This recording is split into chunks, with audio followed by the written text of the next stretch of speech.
സ്പാർക്ലേൺ എന്ന യൂട്യൂബ് ചാനലിലേക്ക് എല്ലാവർക്കും വീണ്ടും സ്വാഗതം. കഴിഞ്ഞ ദിവസം നമ്മൾ അമേരിക്കൻ റവല്യൂഷനെ കുറിച്ച് ഒരു വീഡിയോ ഇട്ടായിരുന്നു. നല്ലൊരു ഫീഡ്ബാക്കാണ് കിട്ടിയത്. സപ്പോർട്ട് ചെയ്ത എല്ലാവർക്കും നന്ദി.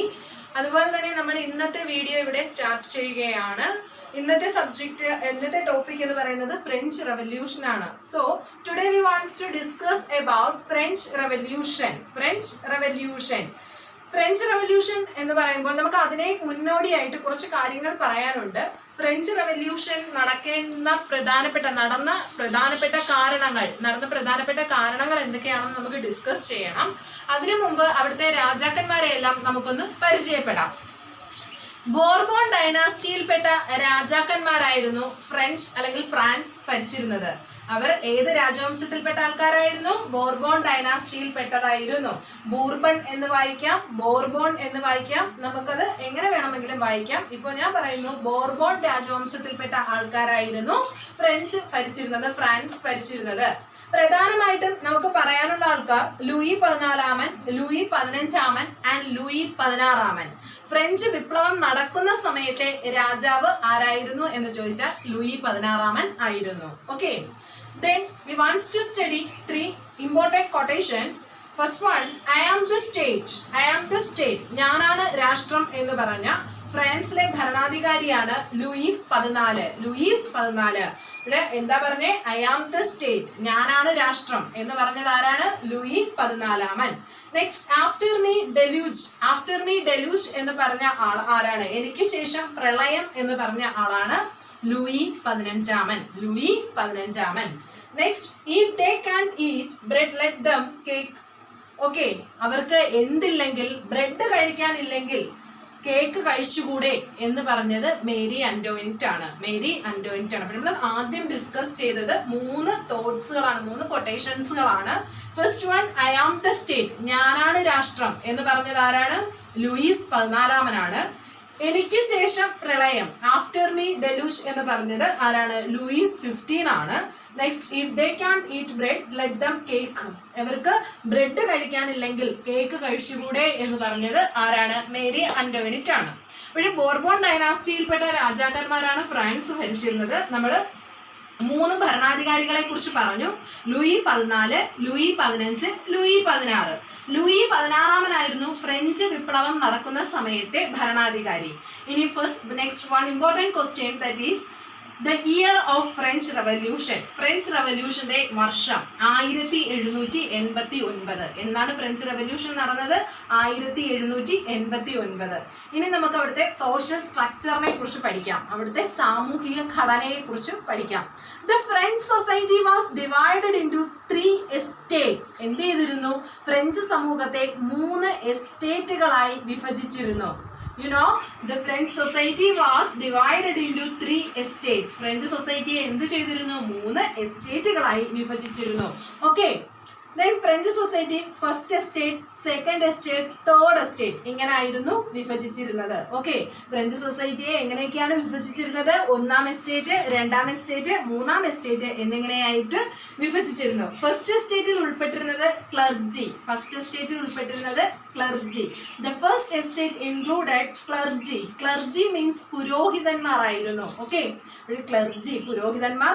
Second one included nobles means പ്രഭുക്കന്മാർ. സെക്കൻഡിൽ ആരായിരുന്നു വന്നത്? പ്രഭുക്കന്മാരായിരുന്നു.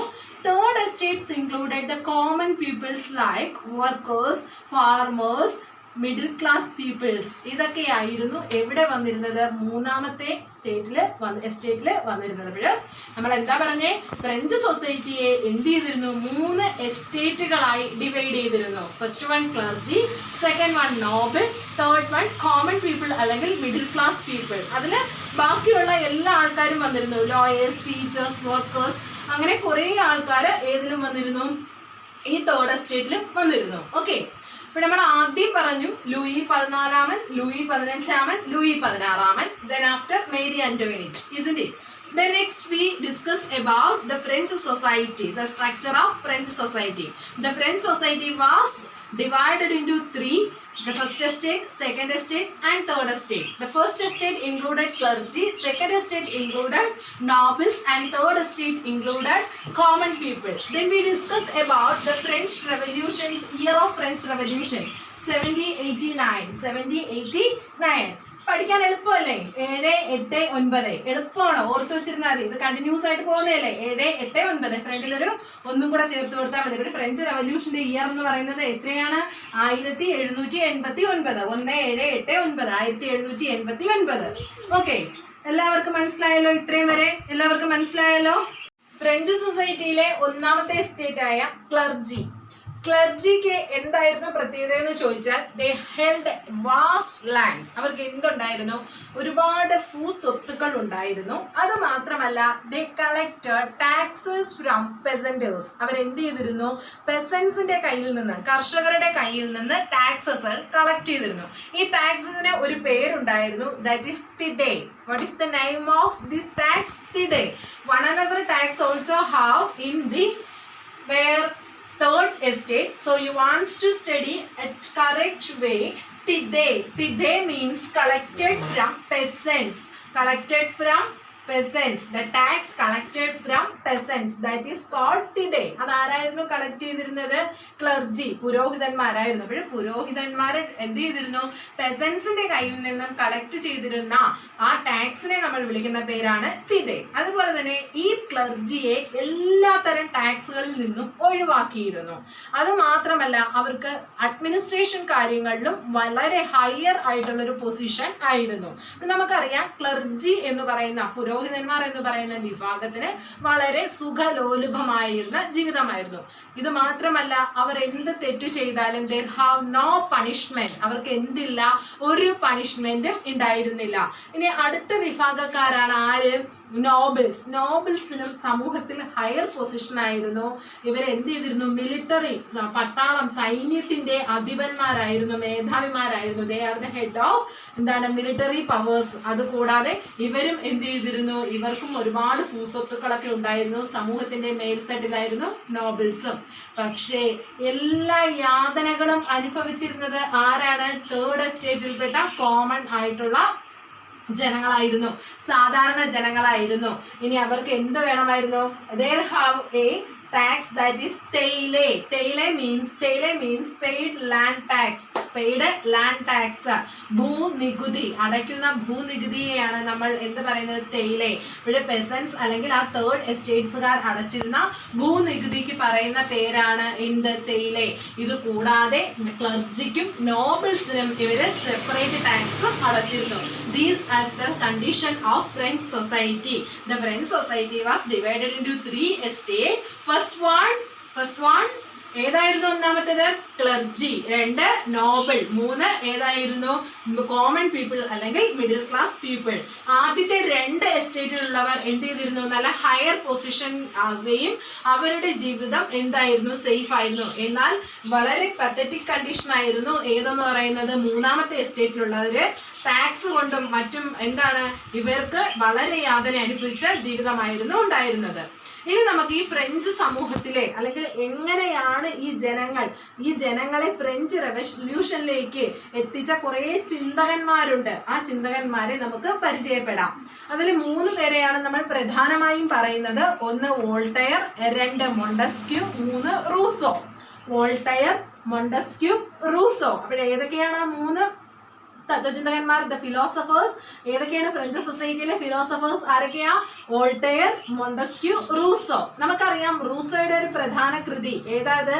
ദ സോഷ്യൽ കോൺട്രാക്ട് അല്ലെ? സോഷ്യൽ കോൺട്രാക്ട് ആണ് എന്ത്? റൂസോയുടെ പ്രധാനപ്പെട്ട കൃതി. അപ്പോൾ എങ്ങനെയാണ് ഇവർ എന്ത് ചെയ്തത്? ഫ്രഞ്ച് റെവല്യൂഷനിലേക്ക് അല്ലെങ്കിൽ അതിലേക്ക് കടക്കുന്നതിന് വേണ്ടി ജനങ്ങളെ പ്രേരിപ്പിച്ചതെന്ന് നോക്കാം നമുക്ക്.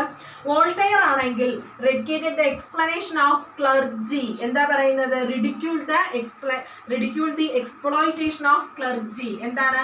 ഈ ക്ലർജിയുടെ, പുരോഹിതന്മാരുടെ ചൂഷണത്തെ എതിർക്കുകയും പരിഹസിക്കുകയും ചെയ്ത ആളാണ് വോൾട്ടയർ. എന്താ പറഞ്ഞത്? പുരോഹിതന്മാരുടെ ചൂഷണത്തെ പരിഹസിക്കുകയും എതിർക്കുകയും ചെയ്ത വ്യക്തിയാണ് വോൾട്ടയർ. അത് മാത്രമല്ല, promoted rational thinking, ideologies, equalities and humanism, മാനുഷികത, പിന്നെ എന്താ യുക്തിചിന്ത എന്നിവയ്ക്ക്, മാനവികത, യുക്തിചിന്ത എന്നിവയ്ക്ക് പ്രാധാന്യം നൽകിയ വ്യക്തിയാണ് വോൾട്ടയർ. അപ്പോൾ വോൾട്ടയർ എന്തൊക്കെയാ ചെയ്തത്? വോൾട്ടയർ ക്ലർജി എന്ന് പറഞ്ഞാൽ ആരാ? ഒന്നാം എസ്റ്റേറ്റിൽപ്പെട്ടവരുടെ എന്ത് ചെയ്തു? ഒന്നാം എസ്റ്റേറ്റിൽപ്പെട്ടവരുടെ ചൂഷണത്തെ പരിഹസിക്കുകയും എതിർക്കുകയും ചെയ്തു. അത് മാത്രമല്ല, യുക്തിചിന്ത, മാനവികത തുടങ്ങിയ ആശയങ്ങളെ പ്രൊമോട്ട് ചെയ്ത വ്യക്തിയാണ് വോൾട്ടയർ എന്ന് പറയുന്നത്. മനസ്സിലായല്ലോ വോൾട്ടയർ എന്താ ചെയ്തതെന്ന്? ഇനി റൂസോ ആണെങ്കിൽ എന്താ ചെയ്തത്? ഫ്രീഡം, സ്വാതന്ത്ര്യത്തിന്റെ പ്രാധാന്യത്തെ കുറിച്ച് ഫ്രഞ്ച് ജനതയെ മനസ്സിലാക്കി കൊടുത്ത ഫിലോസഫർ ആണ് റൂസോ. സ്വാതന്ത്ര്യത്തെ കുറിച്ച് അല്ലെ, ഫ്രീഡത്തെ കുറിച്ച് ഫ്രഞ്ചിലെ ജനങ്ങളെ ബോധവാന്മാരാക്കിയ ഒരു ഫിലോസഫർ ആണ് റൂസോ. റൂസോയുടെ ഒരു പ്രധാനപ്പെട്ട വാക്യമുണ്ട്, മനുഷ്യൻ എങ്ങനെയാണ് സ്വതന്ത്രനായാണ് ജനിക്കുന്നത്, പക്ഷെ അവൻ എല്ലായിടത്തും ചങ്ങലകളിലാണ്, അല്ലെങ്കിൽ എല്ലായ്പ്പോഴും ചങ്ങലകളിലാണ് എന്ന് പറഞ്ഞ വ്യക്തിയാണ് ആര്? റൂസോ. അപ്പോഴും മനുഷ്യൻ സ്വതന്ത്രനായാണ് ജനിക്കുന്നത്, പക്ഷെ അവൻ എല്ലായിടത്തും ചങ്ങലകളിലാണ് എന്ന് പറഞ്ഞ വ്യക്തിയാണ് റൂസോ. അപ്പോൾ നമ്മൾ വോൾട്ടയറിനെ കുറിച്ച് എന്തൊക്കെയാ പറഞ്ഞത്? വോൾട്ടയർ എന്ത് ചെയ്തു? ക്ലർജീസിന്റെ എക്സ്പ്ലോയിറ്റേഷനെ പരിഹസിക്കുകയും അവരുടെ ചൂഷണത്തെ എതിർക്കുകയും ചെയ്തു. പിന്നെ എന്താ പറഞ്ഞത്? റേഷണൽ തിങ്കിങ്, ഹ്യൂമാനിസം, കുറെ ഐഡിയോളജീസെ മുന്നോട്ട് വെച്ചു. പിന്നെ റൂസോയെ കുറിച്ച് എന്താ പറഞ്ഞത്? ഫ്രീഡത്തിന് കൂടുതൽ പ്രാധാന്യം നൽകി, gave more importance to freedom. പിന്നെ എന്താ പറഞ്ഞത്? Declare that the people are sovereign, ജനങ്ങളാണ് പരമാധികാരികൾ എന്ന് പ്രഖ്യാപിച്ച ആളാണ് റൂസോ. ജനങ്ങളാണ് പരമാധികാരികൾ എന്ന് പ്രഖ്യാപിച്ച വ്യക്തിയാണ് റൂസോ. ഇനി അടുത്ത് നമുക്ക് പഠിക്കാനുള്ളത് മൊണ്ടസ്ക്യൂ. ഒരു ഡെമോക്രാറ്റിക് ആൻഡ് റിപ്പബ്ലിക്കൻ ഗവൺമെന്റിനെ എൻകറേജ് ചെയ്ത വ്യക്തിയാണ് മൊണ്ടസ്ക്യൂ. ഡെമോക്രാറ്റിക് ആൻഡ് റിപ്പബ്ലിക്, ജനാധിപത്യ റിപ്പബ്ലിക്കൻ ഗവൺമെന്റിനെ എൻകറേജ് ചെയ്ത വ്യക്തിയാണ് മൊണ്ടസ്ക്യൂ. പിന്നെ എന്താ പറഞ്ഞത്? ഗവൺമെന്റിനെ ലെജിസ്ലേച്ചർ, എക്സിക്യൂട്ടീവ്, ജുഡീഷ്യറി എന്നിങ്ങനെ 3 വിഭാഗങ്ങളാക്കി മാറ്റണം എന്ന ആശയം അവതരിപ്പിച്ച വ്യക്തി കൂടിയാണ് മൊണ്ടസ്ക്യൂ. നമ്മൾ 3 ഫിലോസഫേഴ്സിനെ കുറിച്ചാണ് പറഞ്ഞത്, റൂസോ, വോൾട്ടയർ ആൻഡ് മൊണ്ടസ്ക്യൂ. അതിൽ വോൾട്ടയർ എന്ത് ചെയ്തു? വോൾട്ടയർ എന്താ ചെയ്തത്? ക്ലർജികളുടെ അല്ലെങ്കിൽ പുരോഹിതന്മാരുടെ ചൂഷണത്തെ എതിർക്കുകയും പരിഹസിക്കുകയും ചെയ്തു. റൂസോയാണെങ്കിലോ ഫ്രീഡത്തിന് അല്ലെങ്കിൽ സ്വാതന്ത്ര്യത്തിന് കൂടുതൽ പ്രാധാന്യം നൽകി. അതുമാത്രമല്ല അദ്ദേഹം ചെയ്തത് ജനങ്ങളാണ് പരമാധികാരികൾ എന്ന് പ്രഖ്യാപിച്ചു. നെക്സ്റ്റ് ആരെയും നമ്മൾ പറഞ്ഞത്? മൊണ്ടസ്ക്യൂ എന്താണ്? ഡെമോക്രാറ്റിക് റിപ്പബ്ലിക്കൻ ഗവൺമെന്റിന് പ്രാധാന്യം നൽകി. ഇനി അടുത്തത് മൊണ്ടസ്ക്യൂവിന്റെ അടുത്ത എന്തായിരുന്നു? നമ്മളുടെ രാജ്യത്തിന് അതിന്റെ നിയമത്തെ എന്ത് ചെയ്യണം, അല്ലെങ്കിൽ അതിന്റെ പാർലമെന്ററി വിഭാഗത്തിനെ ജുഡീഷ്യറി, എക്സിക്യൂട്ടീവ്, ലെജിസ്ലേച്ചർ എന്നിങ്ങനെ 3 പാർട്ടുകളായി തിരിക്കണമെന്ന് ആവശ്യപ്പെട്ടു.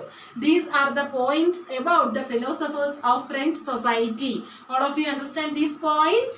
Okay, next. ഓക്കെ, ഇനി നമുക്ക് എങ്ങനെയാണ് ഫ്രഞ്ച് റെവല്യൂഷനിലേക്ക് എങ്ങനെയാണ് ആ സമൂഹം എത്തിപ്പെട്ടതെന്ന് നമുക്ക് നോക്കാം. ഈ ക്ലർജിയുടെയും നോബൽസിന്റെയും അവിടുത്തെ റൂളേഴ്സിന്റെയൊക്കെ ആഡംബരപരമായ ജീവിതം എന്ത് ചെയ്തു? അവരെ പെയ്യെ ഒരു വലിയ കടബാധ്യതയിലേക്ക് അല്ലെങ്കിൽ രാജ്യം ഒരു എക്കണോമിക് ഡിപ്രഷനിലേക്ക് നീങ്ങുന്നതിന് കാരണമായി.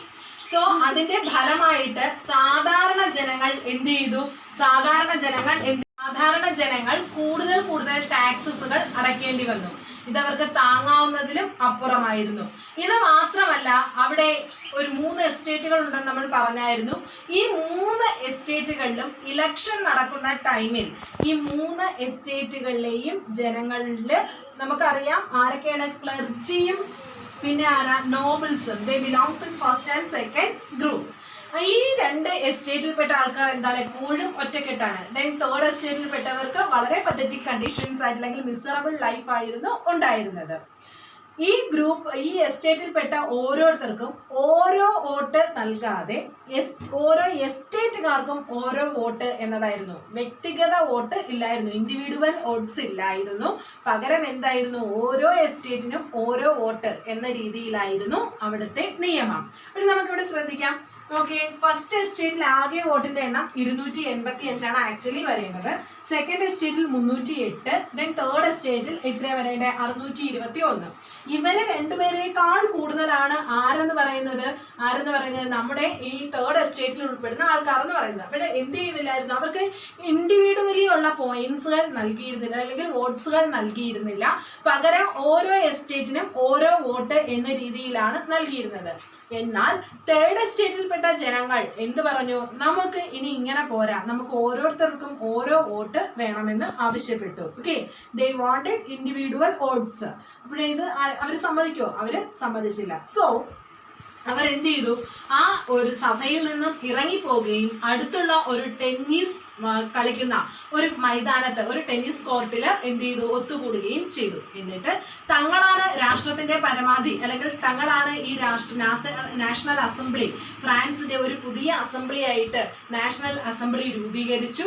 ഈ ഇൻസിഡന്റ് എന്തെന്നറിയപ്പെടുന്നു, this incident was known as tennis court പ്രതിജ്ഞ എന്നറിയപ്പെടുന്നു. അപ്പോൾ എന്താണ് ടെന്നീസ് കോർട്ട് പ്രതിജ്ഞ എന്ന് ചോദിച്ചാൽ, എന്ത് ചെയ്തു, ഓരോ എസ്റ്റേറ്റിനും ഓരോ വോട്ട് എന്നതിന് പകരം എസ്റ്റേറ്റിലെ അംഗങ്ങൾക്ക് ഓരോരുത്തർക്കും ഓരോ വോട്ട് എന്ന ആവശ്യം മൂന്നാം എസ്റ്റേറ്റുകാർ മുന്നോട്ട് വെച്ചു. ഇതേ തുടർന്ന് എന്ത് ചെയ്തു, സഭയിൽ തർക്കമാവുകയും ഇവർ ഇവിടെ നിന്ന് ഇറങ്ങിപ്പോവുകയും നാഷണൽ അസംബ്ലി എന്ന് പറയുന്ന ഒരു പുതിയ അസംബ്ലി അവിടെ രൂപീകരിക്കുകയും അതാണ് അവരുടെ പരമാധികാരമായിട്ടുള്ള അസംബ്ലി എന്ന് പ്രഖ്യാപിക്കുകയും ചെയ്ത സംഭവമാണ് ടെന്നീസ് കോർട്ട് പ്രതിജ്ഞ എന്ന് അറിയപ്പെടുന്നത്. Okay, this was one of the important incident in French revolution. Okay, so French റവല്യൂഷനിലെ ടെന്നീസ് ഓത്ത് കഴിഞ്ഞിട്ട് നെക്സ്റ്റ് എന്താണ് സംഭവിച്ചതെന്ന് ചോദിച്ചാൽ 1789 ജൂലൈ 14, 1789 ജൂലൈ 14 എന്താണ് 1789 ജൂലൈ 14 എന്ന് ചോദിച്ചാൽ, revolutionary stormed with the slogan liberty, equality and fraternity demolished the Bastille prison, the symbol of Bourbon monarchy.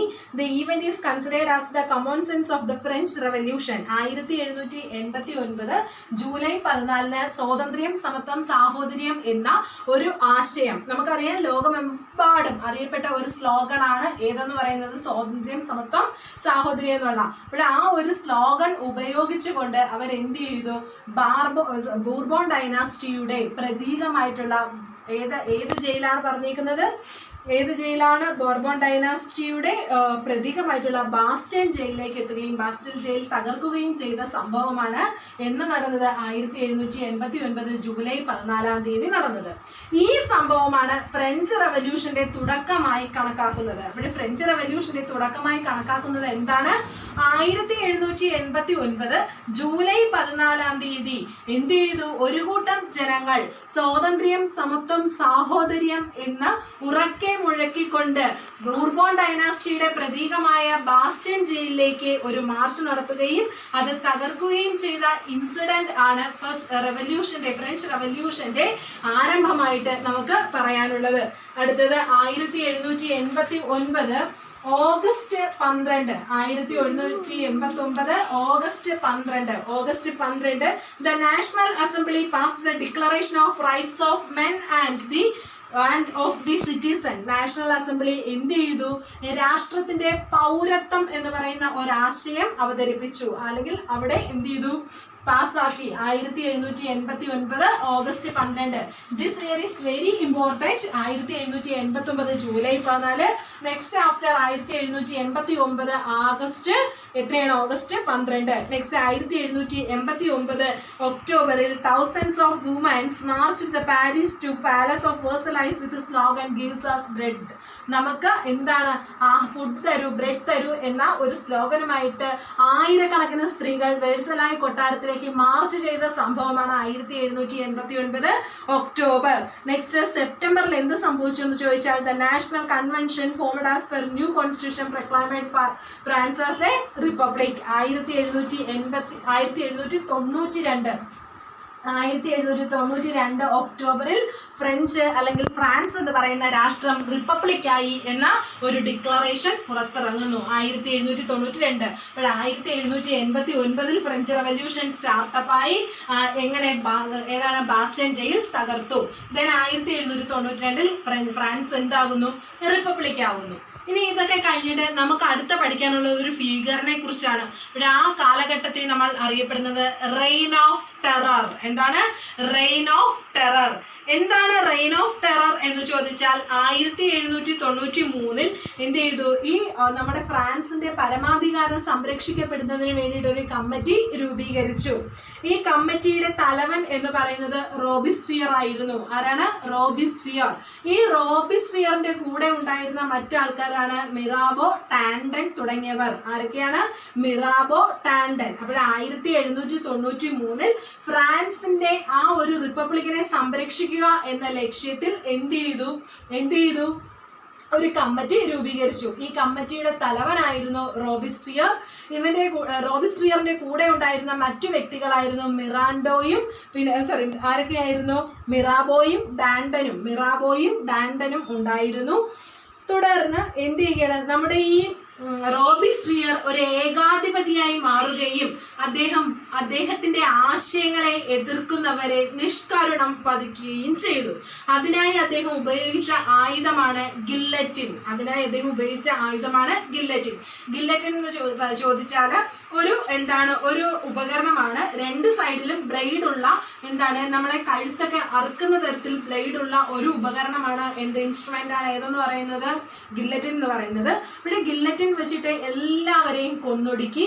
നമ്മുടെ Louis 16-നെയും അദ്ദേഹത്തിന്റെ ഭാര്യയായ മേരി ആന്റോണിറ്റിനെയും വധിച്ചതും ഗില്ലറ്റിൻ വെച്ചിട്ടാണ്.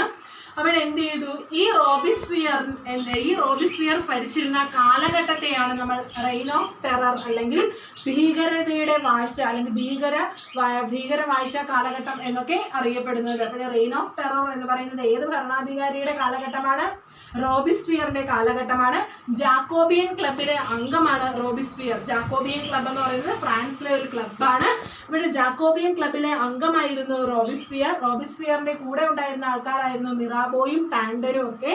അദ്ദേഹം ഇതിനു വേണ്ടിയിട്ട് ഉപയോഗിച്ച ആയുധത്തിന്റെ പേരാണ് guillotine. Okay, then we wants to discuss about the after effects of French Revolution. ഇനി നമുക്ക് ഡിസ്കസ് ചെയ്യേണ്ടത് എന്താണ്? ഫ്രഞ്ച് റെവല്യൂഷന്റെ ആഫ്റ്റർ ഇഫക്ട്സിനെ കുറിച്ചാണ്. നമുക്കറിയാം, they gave a ബ്യൂട്ടിഫുൾ അല്ലെങ്കിൽ നല്ല ഒരു തന്നിരിക്കുന്നത് ഒരു സ്ലോഗൻ നമുക്ക് തന്നിട്ടുണ്ടായിരുന്നു അല്ലേ? എന്താ സ്ലോഗൻ എന്ന് പറയുന്നത്? Freedom, equality and fraternity. സ്വാതന്ത്ര്യം, സമത്വം, സാഹോദര്യം എന്ന് പറയുന്ന ഒരു ആശയം നമുക്ക് സംഭാവന ചെയ്ത ജനതയായിരുന്നു ഫ്രഞ്ച് ജനത. ഈ ഒരു ആശയം ലോകത്തിന്റെ എല്ലാ ഭാഗങ്ങളിലും എന്ത് ചെയ്തു? സ്പ്രെഡ് ചെയ്തു. സ്പ്രെഡ് ദി ഐഡിയോളജി ഏതൊക്കെയാ? Equality and fraternity. പിന്നെ ഇത് മാത്രമല്ല, രണ്ടാമത്തെ ആഫ്റ്റർ ഇഫക്ട്സ് എന്ന് പറയുന്നത് എന്ത് ചെയ്തു? ഗ്രോത്ത് ഓഫ് മിഡിൽ ക്ലാസ്സസ്, മധ്യവർഗങ്ങളുടെ വളർച്ച. അത് ഏറ്റവും പ്രധാനപ്പെട്ട ഒരെണ്ണമാണ്. കാരണം ഫ്രഞ്ച് റെവല്യൂഷനിൽ ഏറ്റവും കൂടുതൽ പതറ്റിക് കണ്ടീഷനിലായിരുന്ന ജനങ്ങളായിരുന്നു middle class people. So French റെവല്യൂഷന് ശേഷം നല്ലൊരു മാറ്റം അവർക്ക് ഉണ്ടായി. Growth of middle classes. Next one, stimulated later revolutions the world. ലോകത്ത് നടന്ന എല്ലാ റെവല്യൂഷന്റെയും അതിനെ ഒരു പ്രേരിതമാക്കത്തക്ക രീതിയിൽ നമ്മുടെ ഫ്രഞ്ച് വിപ്ലവത്തിന് കഴിഞ്ഞു. Stimulated all the later revolution of the world. ലോകത്തിൽ നടന്ന പല റെവല്യൂഷനും പ്രേരിതമാക്കാൻ അല്ലെങ്കിൽ അത് കണ്ടു പഠിക്കാൻ വേണ്ടിയിട്ടുള്ള ഒന്നായിരുന്നു. ഒരു ഗൈഡൻസ് എന്ന രീതിയിലായിരുന്നു French revolution. Next one, ended the feudal system. പ്രഭുത്വം നിർത്തലായത്. ഫ്യൂഡൽ സിസ്റ്റം ഫ്രഞ്ച് റെവല്യൂഷനോട് കൂടി നിർത്തലായി. Ended the feudal system. Next one, proclaimed the nation is not merely a region but the people. എന്താ പറയുന്നത്? ഒരു പ്രദേശം, നേഷൻ എന്ന് പറയുന്നത് ഒരു പ്രദേശമല്ല, മറിച്ച് നേഷൻ എന്ന് പറയുമ്പോൾ അവിടുത്തെ ആരെയാണ് നമ്മൾ ഉൾക്കൊള്ളേണ്ടത്? ജനങ്ങളെയാണ്. അപ്പോൾ നേഷൻ എന്ന് പറയുന്നത് ഒരു പ്രദേശമല്ല. It's not a region but it's a people. ആരാണ് അത്? ജനങ്ങളാണ്. രാഷ്ട്രം എന്ന് പറയുന്നത് ആരാണ്? ജനങ്ങളാണ്. പിന്നെ എന്താ പറഞ്ഞത്, contributed the concepts of peoples sovereignty, ജനങ്ങളുടെ പരമാധികാരം എന്ന് പറയുന്ന ഒരു ആശയം മുന്നോട്ട് വയ്ക്കപ്പെട്ടു. ജനങ്ങളാണ് പരമാധികാരികൾ എന്ന ഒരു ആശയം മുന്നോട്ട് വയ്ക്കപ്പെട്ടു. Let the emergence of nationalism, ദേശീയത എന്ന ഒരു ആശയവും മുന്നോട്ട് വന്നു. These are the after effects of French revolution. ഇവിടെ ഫ്രഞ്ച് റവല്യൂഷന്റെ ആഫ്റ്റർ ഇഫക്ട്സുകൾ എന്തൊക്കെയാണ്? ഒന്ന്, നമുക്ക് അവരുടെ ഒരു സ്ലോഗൻ, ഏത് ഐഡിയോളജിയാ സ്പ്രെഡ് ചെയ്യാൻ പറ്റിയത്? സ്വാതന്ത്ര്യം, സമത്വം, സാഹോദര്യം എന്ന ആശയം ലോകത്തെല്ലായിടത്തും പ്രചരിപ്പിച്ചു. 2, മധ്യവർഗത്തിന്റെ വളർച്ച. 3, ലോകത്ത് പിന്നീട് നടന്ന എല്ലാ വിപ്ലവങ്ങൾക്കും പ്രേരിതമാകാൻ ഫ്രഞ്ച് റവല്യൂഷന് കഴിഞ്ഞു. ഫ്യൂഡൽ സിസ്റ്റം നിർത്തലാക്കി. പിന്നെ എന്താണ്, നേഷൻ എന്ന് പറയുമ്പോൾ അതൊരു പ്രദേശമല്ല, ജനങ്ങളാണ് എന്ന ആശയം മുന്നോട്ട് വെച്ചു. ജനങ്ങളാണ് പരമാധികാരം എന്ന ആശയം മുന്നോട്ട് കൊണ്ടുവന്നു. പിന്നെ എന്താ പറഞ്ഞത്, ദേശീയതയുടെ ആവിർഭാവം അല്ലെങ്കിൽ ദേശീയത എന്ന് പറയുന്ന ഒരു പുതിയ എന്താ പറയുന്ന ഐഡിയോളജി മുന്നോട്ട് വന്നു. These are the after effects of French revolution. Next we wants to discuss about Tipu Sultan. Do you know Tipu Sultan? Yes, Tipu Sultan എന്ന് പറയുന്നത് ആരാണ്? ഈസ് എ ഇന്ത്യൻ റൂളർ അല്ലേ? അപ്പോൾ എന്താണ് ഈ ടിപ്പു സുൽത്താനും ഫ്രഞ്ച് റവല്യൂഷനും തമ്മിലുള്ള ബന്ധം എന്നാണ് നമുക്ക് പരിശോധിക്കേണ്ടത്. French revolution influenced Tipu Sultan. Tipu സുൽത്താനെ എന്ത് ചെയ്തു? ഫ്രഞ്ച് റവല്യൂഷൻ വളരെയധികം സ്വാധീനിച്ചു. അതിന്റെ ഫലമായിട്ട് ടിപ്പു സുൽത്താൻ എന്ന് പറയുന്നത് ആരാണ്? മൈസൂറിലെ ഒരു ഭരണാധികാരിയാണ് ടിപ്പു സുൽത്താൻ, ഹൈദരാലിയുടെ മകൻ അല്ലെ? അവിടെ എന്ത് ചെയ്തു? മൈസൂരിലെ ഭരണാധികാരിയായ ടിപ്പു സുൽത്താനെ ഫ്രഞ്ച് റവല്യൂഷൻ സ്വാധീനിക്കുകയും അദ്ദേഹം എന്ത് ചെയ്തു? അവിടുത്തെ ക്ലബായ ജാക്കോബിയൻ ക്ലബിൽ അംഗമാവുകയും ചെയ്തു. ഇത് മാത്രമല്ല അദ്ദേഹം ചെയ്തത്, അദ്ദേഹത്തിന്റെ തലസ്ഥാന നഗരിയാണ് Srirangapatna.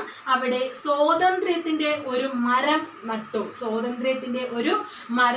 Liberty of tree. Okay, അത് നടുകയും പിന്നെ എന്താ ചെയ്തത്?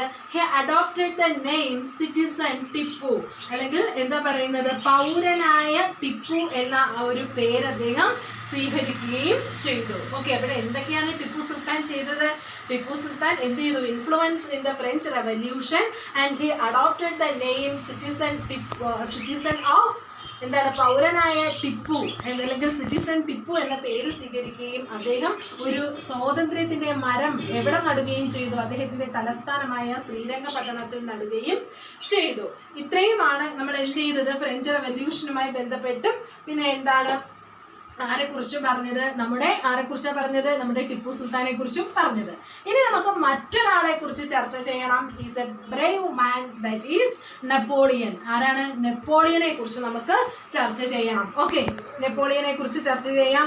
ഓക്കെ,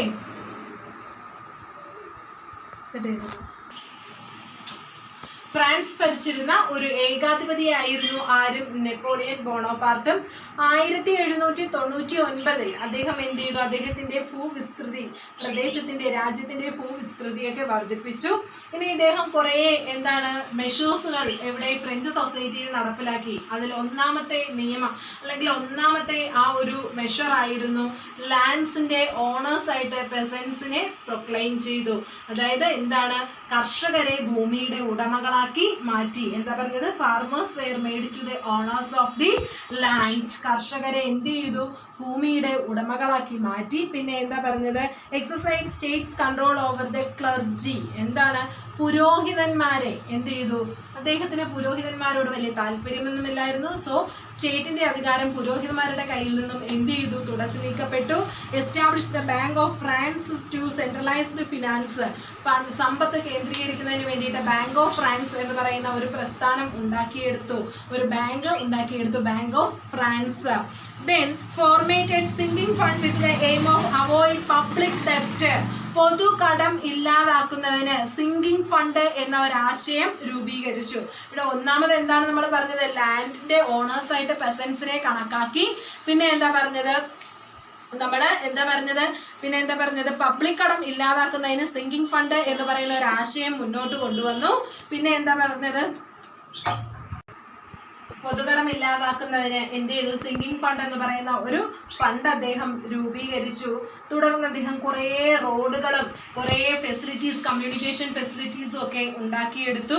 പിന്നീട് അദ്ദേഹം നിലവിലുണ്ടായിരുന്ന നിയമസംഹിതകളെയെല്ലാം ചേർത്ത് പുതിയ ഒരു നിയമസംഹിത രൂപപ്പെടുത്തിയെടുത്തു. ഇതൊക്കെയാണ് these are the reforms were implemented in French society. ആര്? നെപ്പോളിയൻ നടപ്പിലാക്കിയ എന്താണ് നിയമങ്ങളൊക്കെ ആയിരുന്നു ഇതൊക്കെ. ഏതൊക്കെയായിരുന്നു? ഒന്ന്, ഓണേഴ്സ് ലാൻഡിന്റെ ഓണേഴ്സ് പെസൻസ് ആയി മാറി. 2, ഭരണത്തിൽ നിന്ന് ക്ലർജിയുടെ സ്ഥാനങ്ങൾ മാറ്റിയെടുത്തു. പിന്നെ മൂന്നാമതായിട്ട് പബ്ലിക് കടം ഇല്ലാതാക്കുന്നതിന്, പൊതു കടം ഇല്ലാതാക്കുന്നതിന് സിങ്കിങ് ഫണ്ട് എന്ന് പറയുന്ന ഒരു ഫണ്ട് രൂപീകരിച്ചു. നെക്സ്റ്റ് എന്താണ്? ബാങ്ക് ഓഫ് ഫ്രാൻസ്, ഫിനാൻസ് എല്ലാം കോൺസെൻട്രേറ്റ് ചെയ്യുന്നതിന് ബാങ്ക് ഓഫ് ഫ്രാൻസ് എന്ന് പറയുന്ന ഒരു സ്ഥാപനം രൂപപ്പെടുത്തിയെടുത്തു. പിന്നെ എന്താ പറയുന്നത്? നമ്മൾ constructed several roads and transportation. പിന്നീട് നിലവിലുണ്ടായിരുന്ന നിയമങ്ങളെല്ലാം ചേർത്തിട്ട് ഒരു പുതിയ നിയമസംഹിത ഉണ്ടാക്കിയെടുത്തു.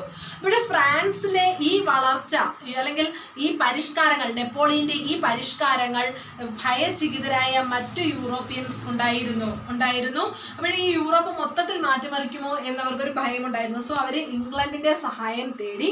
അങ്ങനെ എന്ത് ചെയ്യുകയാണ്? നെപ്പോളിയനെ അവർ ഒരു യുദ്ധത്തിലൂടെ തോൽപ്പിക്കുന്നു. വാട്ടർലൂ. ആ യുദ്ധത്തിന്റെ പേരാണ് വാട്ടർലൂ. 1815. വാട്ടർലൂ 1815. ഇത്രയുമാണ് നമ്മുടെ ഫ്രഞ്ച് റെവല്യൂഷന്റെ മേജർ പോയിന്റ്സ്. നമുക്ക് എക്സാമിന് വേണ്ടി പഠിക്കേണ്ട മേജർ പോയിന്റ്സുകളാണ് ഏതൊക്കെ? ഇപ്പൊ പറഞ്ഞ പോയിന്റ്സുകൾ. ആവശ്യമില്ലാത്തതൊന്നും പറഞ്ഞിട്ടില്ല. വളരെ ചുരുക്കിയ പോയിന്റ്സുകൾ മാത്രമാണ് നമ്മൾ ഇന്ന് ഇവിടെ ചർച്ച ചെയ്തത്. ആദ്യം നമ്മൾ ഫ്രഞ്ച് സൊസൈറ്റിയുടെ ഒരു സ്ട്രക്ചർ എന്തുവാന്ന് പഠിച്ചു. First estate, second estate, third estate, clergy, Noble, middle class people. ഇനി എങ്ങനെയാണ് ഇവരുടെ കണ്ടീഷൻ? ആദ്യത്തെ 2 സ്റ്റേറ്റിന് നല്ല ഒരു ലൈഫായിരുന്നു, ഹയർ പൊസിഷൻ ആയിരുന്നു. പക്ഷെ അവസാനത്തെ ആൾക്കാരാണ് ഫ്രഞ്ച് റെവല്യൂഷന് കാരണമായത്. അതിന്റെ കാരണമായിരുന്നു നമ്മൾ ഒന്നാമത് പറഞ്ഞ ടെന്നീസ് കോർട്ട് പ്രതിജ്ഞ. പിന്നെ 1789 ജൂലൈ 14 ബാസ്റ്റൽ ജയിൽ തകർച്ച. പിന്നെ നമ്മൾ അവിടുത്തെ ഭരണാധികാരികളെ പരിചയപ്പെട്ടു. ലൂയിസ് 14 ഞാനാണ് രാഷ്ട്രം. ലൂയി 15 എനിക്ക് ശേഷം പ്രളയം. നിങ്ങൾക്ക് കേക്ക് ഇല്ലെങ്കിൽ, റൊട്ടി ഇല്ലെങ്കിൽ എന്താ, കേക്ക് തിന്നുകൂടെ എന്ന് പറഞ്ഞത് ആരാണ്? Marie Antoinette. ഇനി ഫ്രഞ്ച് യുദ്ധസമയം അല്ലെങ്കിൽ ഫ്രഞ്ച് റെവല്യൂഷൻ ടൈമിലെ രാജാവ് ആരായിരുന്നു? ലൂയി 16. Okay, Louis 16. പിന്നെ എന്താ നമ്മൾ പറഞ്ഞത്?